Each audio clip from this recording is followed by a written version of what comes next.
ఆ file ready అవుతుంది sir. రేపటి వరకు కొంచెం టైం పడుతుంది. మేడం, మేము ఆ ఫైల్ని ముందుగానే సబ్మిట్ చేయాలి, లేదంటే ప్రజెంటేషన్కి డిస్క్వాలిఫై చేస్తారు, అప్రూవల్ క్యాన్సిల్ అవుతుంది. అయినా ఈ పాటికే మీరు ఫైల్ ఎప్పుడో ప్రిపేర్ చేసి ఇవ్వాల్సింది కదండి. ఇంత డిలే చేస్తే ఎలా?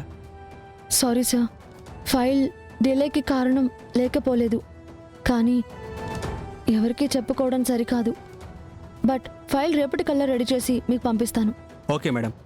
Okay sir, thank you.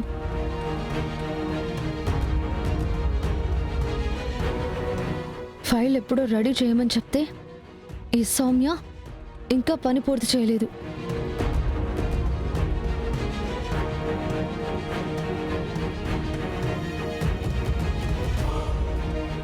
Soumya, తను ఇంకా రాలేదు మేడం.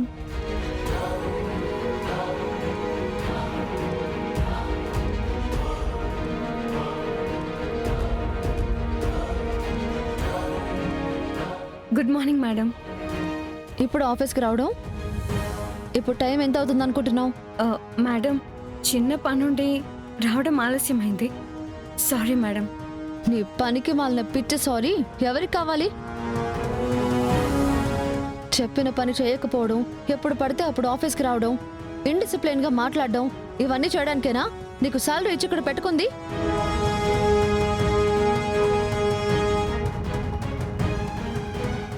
ఏం మాట్లాడుతున్నారు మేడం?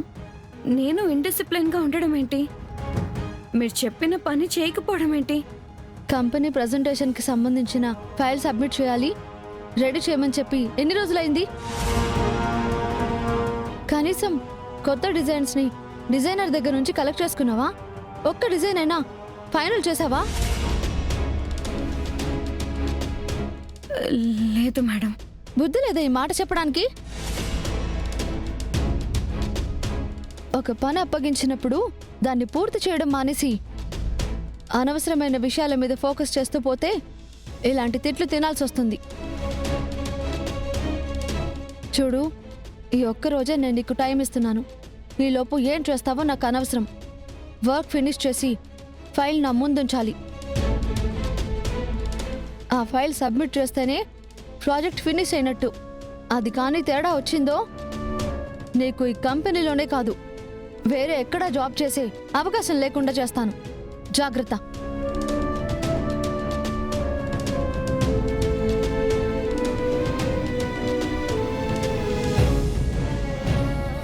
సౌమ్య, ఈ ప్రాజెక్ట్ ఇప్పుడు మన కంపెనీకి ఎంత ముఖ్యమో నువ్వు అర్థం చేసుకోవాలి.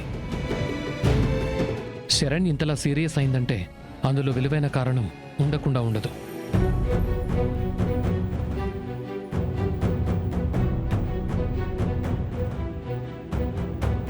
నీ పెళ్ళం నన్ను తిట్టడం వెనక కారణమేంటో నాకు తెలుసు మిస్టర్ దర్శన్.